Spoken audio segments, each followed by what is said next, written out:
Depending on the county, 2020 was one of the busiest years for search and rescue crews across Colorado, and it spells out a troubling trend heading into the winter months.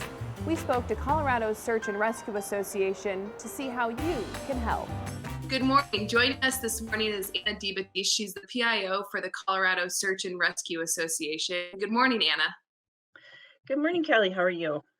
Great, thanks. Well, let's jump right in. How are backcountry search and rescue services structured in Colorado?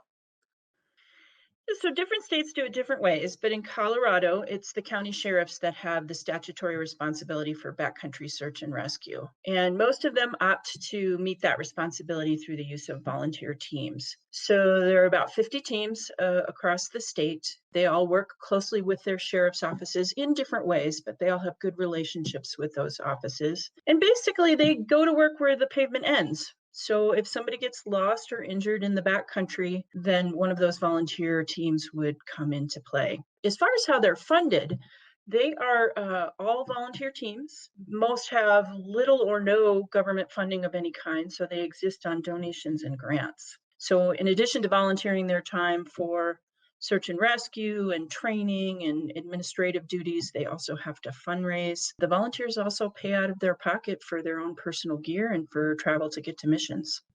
What kind of rescue specialties do they have? That varies drastically across the state according to what kind of terrain they service. So, for example, a team in the high desert might specialize in canyon rescue or swiftwater rescue. Teams in the central mountains might specialize in avalanche rescue. So there's a lot of differences in the specialties, but most of the teams do the basics, which would be search, evacuation of injured hikers, mountain bikers, skiers, boarders, off-roaders, anybody that's recreating in the backcountry.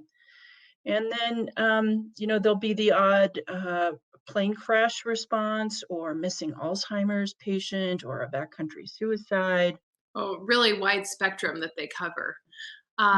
If all teams are volunteer and they have little to no government funding, why don't they charge for these rescues?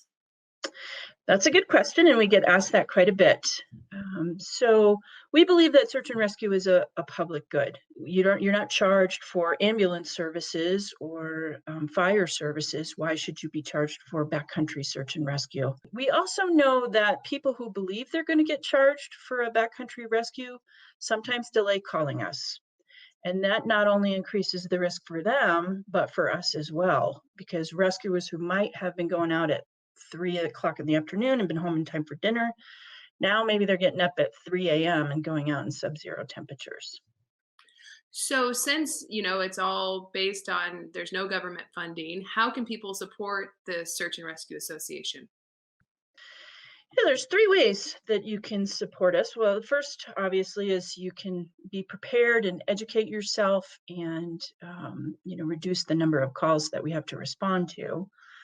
Having said that, we do want people to know that if you need us, call and we will be there for you. Another way you can support is to donate. You can donate directly to the team that services your county. You can donate to us on our website. And then finally, you can volunteer. That's great advice. How has COVID affected the teams?